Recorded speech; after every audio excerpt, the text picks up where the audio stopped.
Married Brandon. Don't worry, Muskan. I've lived with him for over 20 years, and while it does not get better, I do promise you'll learn to cope.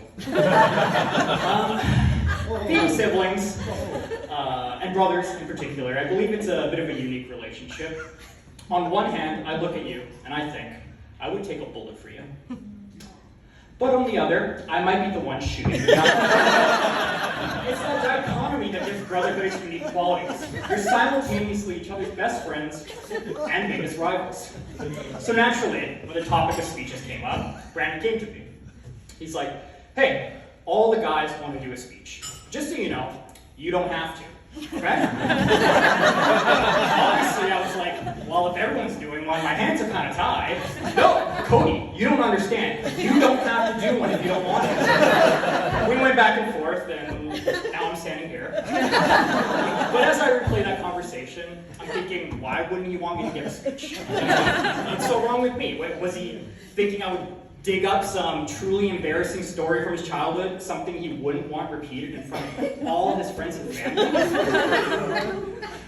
It was May 18th, 2008, 5:43 p.m. I, a simple 12-year-old, carefree and completely unaware of how my life was about to change. Now be warned, everyone, this story will come as a shock. It may horrify you. But frankly, some of you may never be able to look Brandon in the eye. Muskan, I'm sorry, this may end the marriage recording. The whole family was sitting around the dinner table. Casual, benign conversation.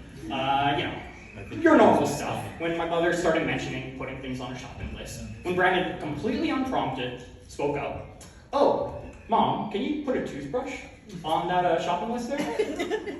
Yeah, sure. Did you lose yours? Did you throw yours out? Didn't even look up.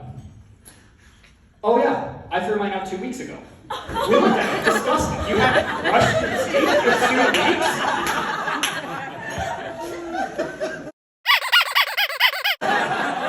Didn't even look up from his dinner. Didn't even think about it like it was a completely normal thing to say. He said, oh no, I've just been using Cody's toothbrush. I freaked out. 2 weeks!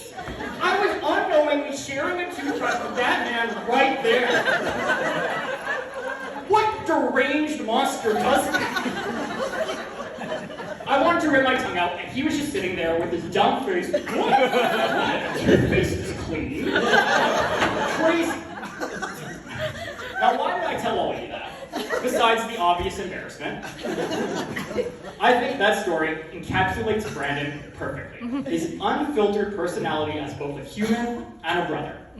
Unhinged, oblivious, and completely uncaring of social norms. But also always looking for the positive. Completely comfortable in himself. And completely confident. A lunatic, but confident. So, to Brandon, the best of brothers, the best of friends, and now the best of husbands, I'm wishing both you and Muskan the best of lives. And remember, Muskan, keep that toothbrush locked up.